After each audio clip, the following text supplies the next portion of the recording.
aussi nombreux, ça fait plaisir de voir une salle pleine. Je trouve que le sujet est intéressant. Et les invités. Et qui sera traité par des invités encore plus intéressants. Donc moi, je suis François Commet, je suis le secrétaire fédéral à l'Europe de la Fédération de Paris. Et je vais juste servir de monsieur Loyal pour ce débat, donc comment lutter contre l'extrême droite en France et en Espagne. Tu es aussi secrétaire national adjoint à l'Europe. Alors, oui. Mais c'est toujours l'Europe. Je le dis. Mais non, ça nous a semblé, quand on en a parlé avec Pedro, avec Marie, nous a semblé que c'était intéressant parce que ces deux pays qui ont tous les deux à lutter contre une extrême droite qui croît, qui prospère, depuis plus longtemps en France, depuis moins longtemps en Espagne, mais avec probablement des stratégies différentes, peut-être même une doctrine différente, et donc être capable de discuter de ça, de comparer un peu ce qui se passe dans les deux pays et les réponses que les républicains d'abord, les socialistes, les sociaux-démocrates peuvent y apporter, est intéressant. Voilà, donc dans les intervenants, vous les connaissez, donc Marine Rosset, qui est élue dans le 5e arrondissement, avec qui j'ai fait campagne pour les élections législatives, sans gros succès, mais quand même. Presque victorieux. Nous sommes arrivés au deuxième tour. On était à ça. Nous sommes arrivés au deuxième tour. Voilà. Et Marine est aussi première fédérale adjointe de la Fédération de Paris. Et puis Pedro, qui lui est secrétaire de la section parisienne du PSE, section prestigieuse, puisque je me souviens d'avoir participé à la célébration du 110e anniversaire de la création de la section parisienne du PSE. Donc vous êtes presque aussi ancien que la SFIO, avec la différence que chez nous, la SFIO a disparu. Voilà. Bien, ce que je vous propose d'abord, c'est de donner la parole donc, aux deux intervenants pour un propos liminaire, et puis ensuite engager une séance de questions-réponses, et puis tâcher de finir à une heure relativement raisonnable. Très dans du matin.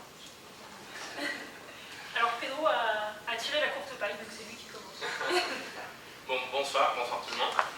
Et d'abord, je voulais vous remercier, et je voulais remercier le Parti socialiste français pour cette invitation que vous faites aux socialistes espagnols. Comme vous le savez, nous sommes une section du Parti socialiste ouvrier espagnol et centenaire historique.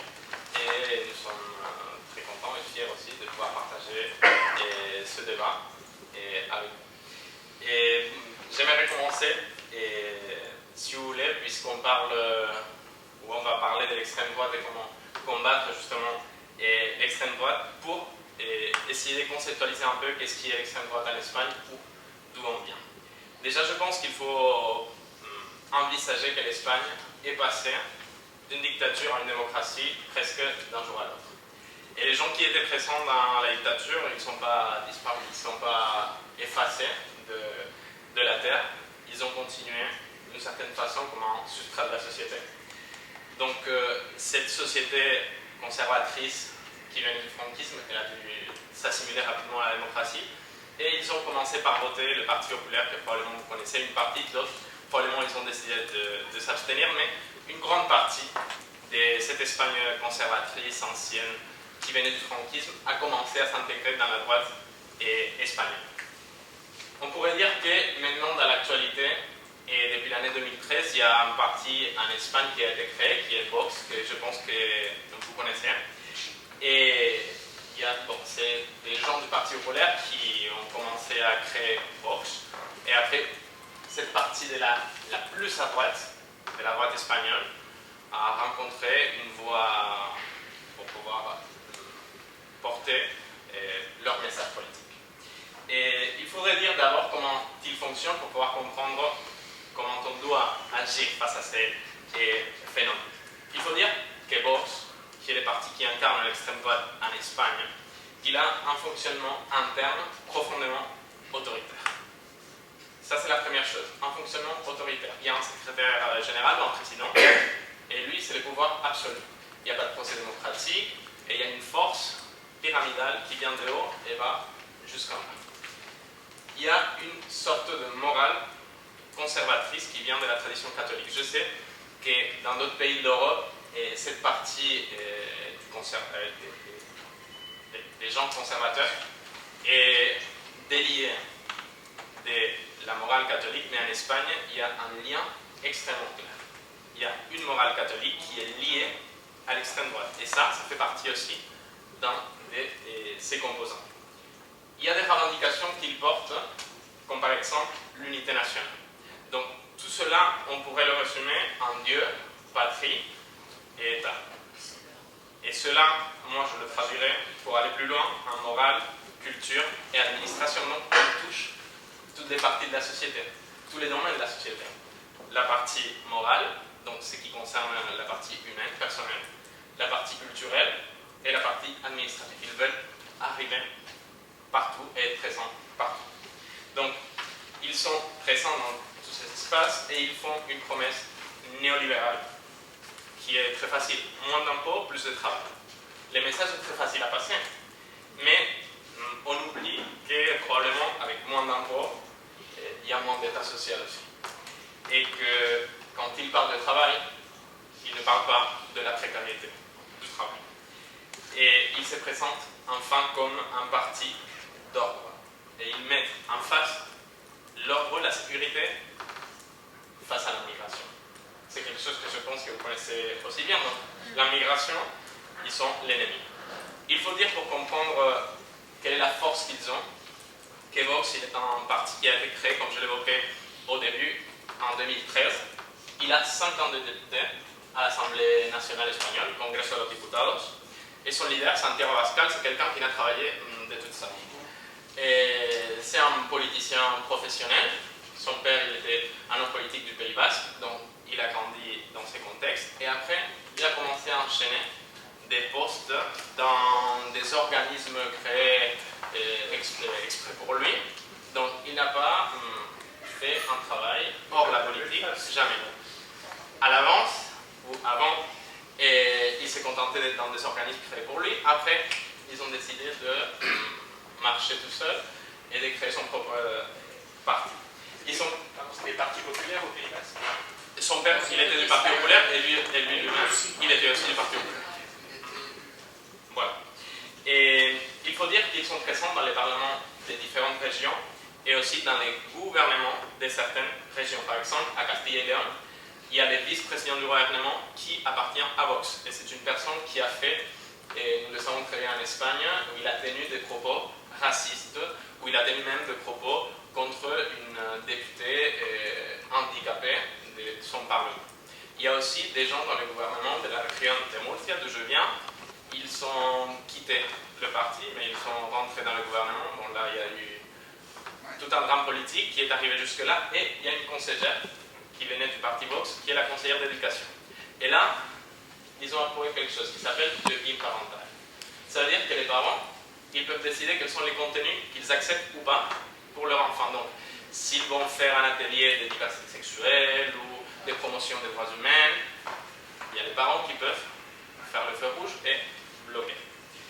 Et il faut dire qu'en Espagne, je ne sais pas si contrairement ici ou pas, je sais que Marine elle va nous parler, approfondir sur ça, il y a eu un procès de normalisation de l'extrême droite. Et ce procès est venu de la main du Parti populaire. Pourquoi? Parce qu'ils pactent avec eux et parce qu'ils le font rentrer dans leur gouvernement. Donc, il y a aussi des personnes qui copient les politiques de Vox, comme par exemple la présidente de la communauté de Madrid, Isabel Díaz Ayuso. Il y a des hommes et des femmes politiques qui décident ouvertement de copier les politiques de Vox et de tenir le même discours de haine, de racisme, et c'est cette façon néolibérale de traiter pas tout simplement l'administration, mais aussi les gens. Donc aujourd'hui, on est venu ici pour dire comment combattre justement l'extrême droite. Moi, je dirais que selon moi, il faudrait faire plusieurs choses et j'ai aussi très envie de vous écouter parce que je pense que c'est un engagement qui devrait nous pousser tous vers les mêmes schémas. Et je dirais qu'il ne faudrait pas tomber dans son jeu. Il ne faudrait pas rentrer probablement au niveau personnel avec chacun d'entre eux, mais combattre les idées de haine, de racisme qu'ils manifestent. Parce que les idées des Vox, je dirais qu'elles sont fondées sur le patriarcat, l'exclusion et la haine, fondamentalement. Donc, moi je dirais qu'il faudrait parier sur ce qui nous représente, nous les socialistes, les droits humains, l'égalité, la transition écologique, la diversité sexuelle, l'éducation, les droits à l'éducation, une éducation plurielle de tous et toutes. Et pour cela, je n'oublierai pas non plus la mémoire historique et démocratique. Je sais que Vox utilise des recettes faciles pour des problèmes difficiles et cela c'est quelque chose de réductionniste très typique du fascisme. Donc face à ce comportement, je pense que nous devons tenir une mémoire antifasciste. Il faut donc interpeller aux classes populaires, mais aussi donner une réponse collective et à tous les niveaux qui puissent justement arriver aux différents niveaux de la société. Il s'agit d'interpeller tout le monde, de parler à tout le monde parce que ce problème est transversal et parce qu'ils arrivent à tous les niveaux de la société. Donc, je pense aussi, et en Espagne, je crois que la gauche a essayé, sans beaucoup de succès, que les stratégies de la peur ne fonctionnent pas ou ne fonctionnent plus. Les stratégies de la peur, ça marche plus. Donc, il ne faut pas appeler aux gens à voter parce que les autres ils font peur. Il faut faire que les gens aient l'illusion pour voter pour nous. Il ne s'agit pas de dire vote au moins pire, il s'agit de dire face à cela, nous avons un programme, nous avons des idées et nous avons surtout quelque chose qui peut arriver jusqu'au cœur des gens pour pouvoir continuer, pour pouvoir construire une Espagne dans ces cas-là et différente. Donc, j'aimerais aussi ajouter, la nation et les symboles de la nation ne peuvent pas appartenir ou être le patrimoine de la droite. En France, ce n'est pas exactement comme ça, mais en Espagne, la droite a complètement patrimonialisé les symboles de la nation. L'hymne, le drapeau. Donc on a la sensation que quand on parle de l'Espagne, on parle de la droite. Et on ne peut pas laisser à la droite patrimonialiser les espaces qui sont de tous et de toutes. Je crois que ça, c'est un point très important. Et je sais qu'avant, vous avez discuté sur des sujets européens. Et l'extrême droite, il faut le dire aussi haut et clairement, est une droite qui est violente envers les valeurs européennes. Donc, il faut continuer à sanctionner à ceux qui promouvent des lois contre les droits et les libertés des hommes et des femmes. Je sais que dans l'Union européenne, c'est quelque chose qui s'est fait, mais nous devons, selon moi, continuer à pousser nos institutions à censurer les comportements dans les différents gouvernements allant vers le combat contre les droits qu'on a réussi à implanter avec beaucoup de luttes, avec beaucoup de travail et aussi avec beaucoup d'engagement. Et on ne peut pas mettre un pied d'égalité l'opinion d'un fasciste et l'opinion d'un démocrate. Il est vrai par contre que pour combattre un mensonge qui a été dit tout rapide et qui arrive aussi aux gens très rapides, il nous faut beaucoup de temps. Parce que des fois, des arguments très faciles et qui sont faux ont besoin d'une réponse très approfondie pour pouvoir le démonter. Mais il faut faire ce travail. On ne peut pas laisser tomber les bras et rien faire parce que c'est une réalité qui continue à avancer et soit on fait face, soit on ne pourra pas, au bout d'un moment, garantir les droits de tous nos concitoyens. Donc je dirais qu'il ne faudrait pas tomber dans le désespoir. Je pense que nous avons un projet, c'est le projet socialiste, c'est le projet du Parti socialiste. Nous savons très bien quels sont les droits qui ont été conquis avec les politiques que nous avons menées.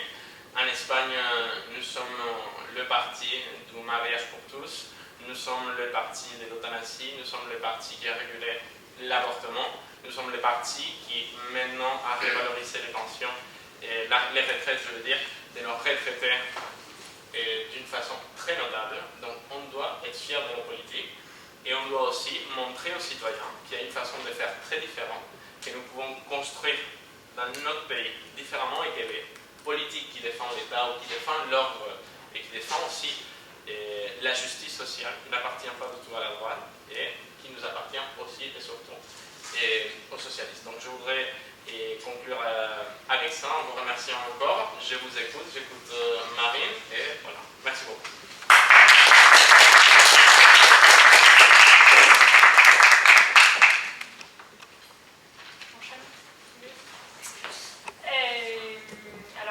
Merci Pedro d'être avec nous, merci à la section du PSO d'être présent et puis à tous les fidèles aussi de ce groupe fédéral sur l'Europe. Je voudrais repartir effectivement de ce que tu as dit par rapport à la hausse de l'extrême droite et la hausse de la présence de députés au niveau du Parlement européen. Je crois que ça a des conséquences fortes et on observe que en Suède, en Italie, en Espagne, en France, ce phénomène de hausse qui paraît presque inexorable de l'extrême droite est très important. Ça a des conséquences sur l'Union européenne parce que même si les groupes de députés d'extrême droite ne sont pas unis, et c'est une chance en soi, ils portent une influence importante sur les politiques communes, sur l'immigration, sur la sécurité et choisissent des thématiques que l'extrême droite porte et qui vient aussi durcir la droite. J'en parle parce que je crois que ce phénomène se nourrit au niveau de l'Union européenne et que ça a des conséquences aussi nationalement sur la force de l'extrême droite financièrement, sur la caisse de résonance et aussi sur une forme de banalisation. Ils sont eurodéputés comme tous les autres partis. Alors, pourquoi est-ce que ce score monte ? Rapidement, tu as défini l'extrême droite en Espagne, et il y a des choses qui sont très communes avec l'extrême droite française. On peut dire que nous, l'extrême droite, c'est le projet inverse des acquis de 1789 et de la Révolution française. Donc c'est la lutte contre l'égalité. C'est aussi une forme de lutte contre la liberté, avec un certain autoritarisme. La fraternité, je ne fais pas de dessin, ne sont pas les seuls à être forcément en opposition aussi, mais je pense que c'est une bonne façon de résumer ce qu'est l'extrême droite en France. Le lien avec l'Église est peut-être moins fort, mais je noterai quand même que l'Église catholique française, en 2002, avait pris position de façon très ferme contre Jean-Marie Le Pen. Et que cette position a été moins ferme en 2017 et en 2022. L'Église participe aussi à ce phénomène de banalisation et de diabolisation. Alors, pourquoi est-ce que ce score monte ? On vient de parler de ce terme de dédiabolisation, ça me paraît important. Un exemple, Sarkozy, je vous rappelle peut-être la ligne de Libé que j'ai repris dans un PowerPoint que Philippe a fait. Le Pen est compatible avec la République.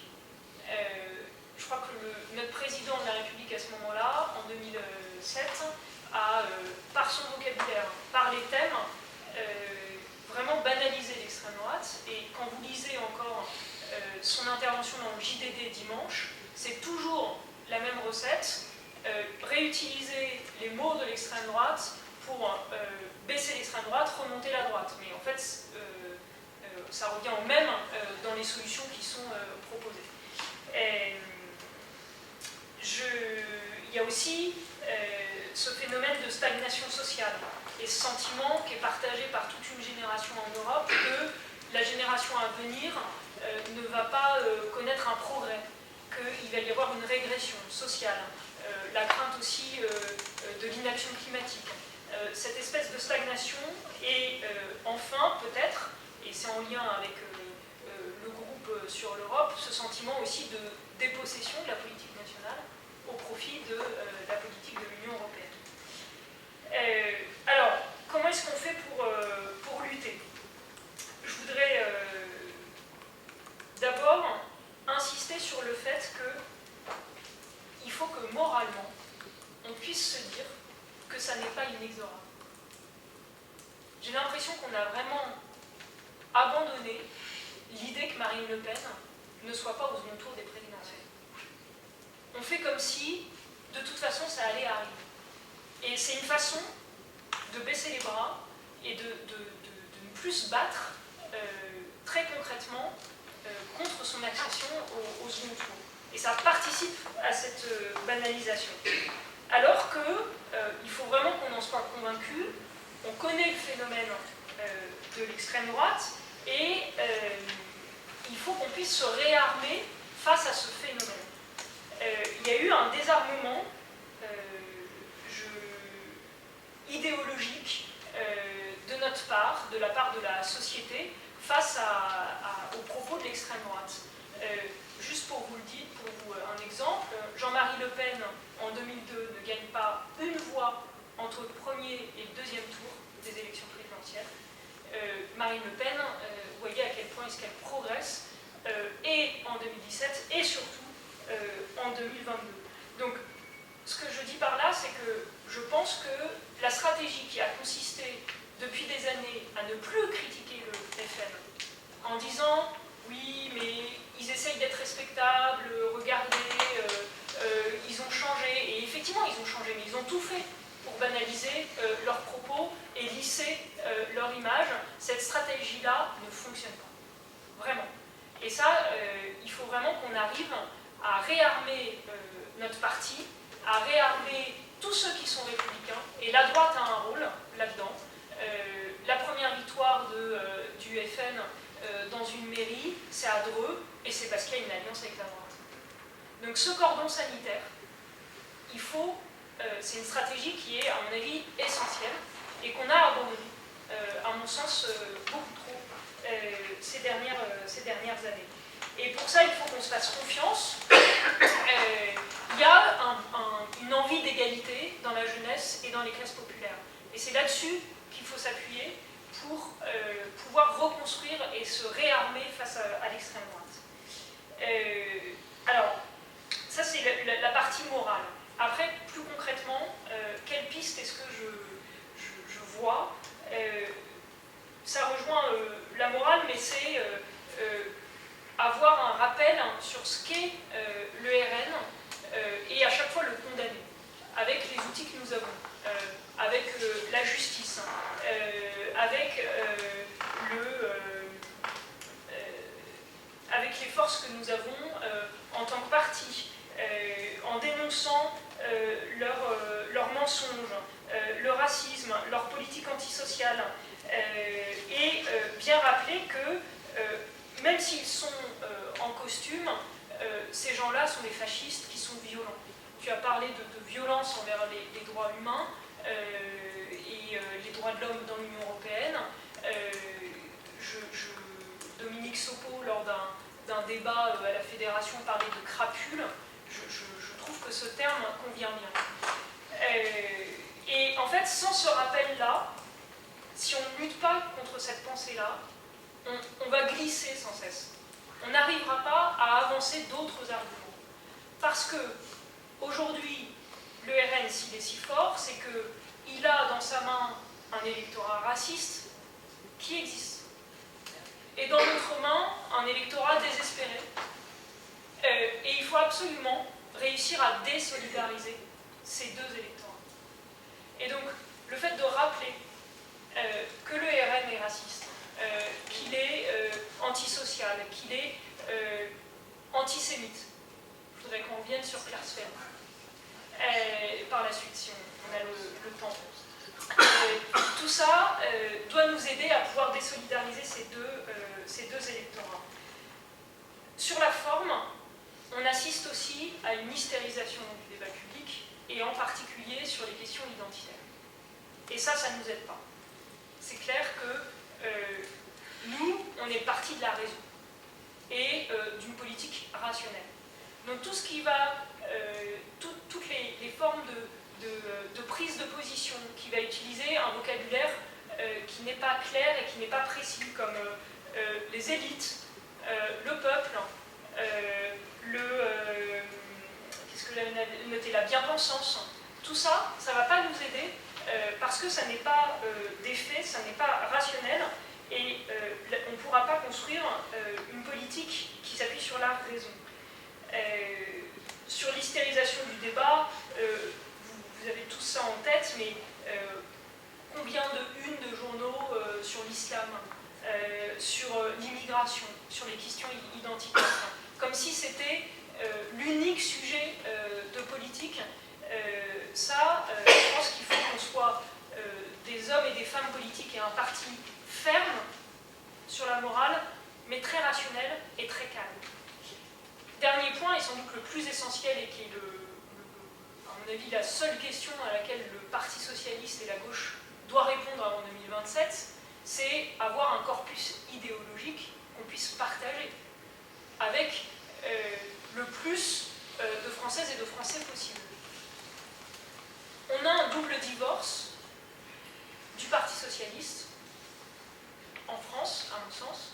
Un premier divorce type Terra Nova, bourgeoisie contre classe populaire, pour le dire vite. Et à l'intérieur même des classes populaires, on a une classe populaire qui habite en banlieue, qui est d'origine immigrée, qui s'abstient ou qui voterait plutôt à gauche, et de l'autre, une classe populaire de la France périphérique qui a stagné, voire qui a un sentiment d'être relayé, il n'y a plus de services publics, etc. On a fait l'effort d'être propriétaire de notre maison, pourquoi est-ce qu'on paierait des impôts pour ses assistés, etc. François Ruffin l'a bien décrit, je ne suis pas sur la ligne de Ruffin sur tout, mais je trouve qu'il a bien décrit la campagne qu'il a faite. Il a dit, dans la Somme, à Amiens, en centre-ville, je faisais campagne contre les discriminations, contre le racisme, et puis dans les banlieues, je faisais campagne sur la politique sociale, la revalorisation du SMIC, etc. Donc il a mené deux campagnes différentes. C'est bien le signe, à mon avis, que ces catégories populaires sont désunies, et c'est le projet de la gauche, à mon sens, de réunir dans un premier temps ces classes populaires, parce qu'on en a la responsabilité et qu'on ne peut pas les abandonner au RN, et dans un deuxième temps, rassembler aussi les classes, on va dire, de centre urbain avec ces classes populaires. Et ce projet-là, il y a des thématiques qui sont communes. Je suis un peu longue là, je vais me dépêcher, mais on peut en reparler après. Il y a des thématiques comme la désertification médicale, ça touche la banlieue, ça touche la campagne, ça touche même Paris. La fracture numérique et le retrait des services publics. Là aussi, c'est un thème qui rassemble ces populations et sur lesquelles il faut qu'on soit fort dans nos propositions pour que le vote RN, pour qu'il y ait une alternative, tout simplement. Voilà. Et ça, il faut qu'on en soit aussi persuadé. Le RN, et qu'on en persuade les autres, le RN ne propose rien face aux défis de notre temps, face à la crise écologique, face à la crise démocratique, il ne propose que l'autoritarisme. Face à la crise sociale, supprimer les impôts pour les jeunes qui ont moins de 30 ans, ça ne va pas résoudre les problèmes de fin de mois. Dernier point, peut-être plus sur notre parti. Moi, je crois beaucoup au collectif et au fait de vivre ensemble des combats. Il faut que notre parti réussisse à nouveau à s'adresser, j'ai parlé de la raison, mais tu as employé le terme de cœur, et je crois que c'est ça, je crois que c'est l'amitié, je crois que c'est la fraternité, je crois que c'est le fait d'être au service d'une certaine population qui fait que les gens refont confiance aux élus et réadhèrent à un projet plus large, plus national, qui les aideront et qui permettront aussi pour nous de mobiliser notre camp. Je voudrais finir sur la lutte contre les discriminations et par Klarsfeld. Pour moi, une des dernières victoires du Rassemblement national, c'est effectivement Louis Alliot qui, à Perpignan, remet une distinction, je ne sais plus à quelle c'est, à Serge et Beate Klarsfeld. Et lui, Serge Klarsfeld, d'accepter et de justifier le fait de l'avoir accepté. Alors, Serge et Beate Klarsfeld, c'est un couple qui a chassé effectivement les nazis, qui ont fait tout un travail de mémoire des victimes de la Shoah. Et c'est Louis Alliot d'ailleurs qui disait que à partir du moment où le RN ne serait plus vu comme un parti antisémite, ils auraient gagné leur banalisation. Et ça, je suis persuadée que l'antisémitisme est un combat particulier, mais il ne faut pas qu'on désolidarise du combat contre le racisme. À partir du moment où on désolidarise, il y a une porte ouverte. On a vu aussi les résultats de Zemmour, où une grande partie de la communauté juive a voté pour l'extrême droite. Donc là, on se dit, il marche sur la tête. Voilà. Dans les villes riches. Pardon ? Dans les villes riches. Dans les villes riches. D'accord. Voilà, c'est ça. Donc, on peut se dire qu'ils sont bien intégrés, mais bon, on aurait aimé que ce soit autrement.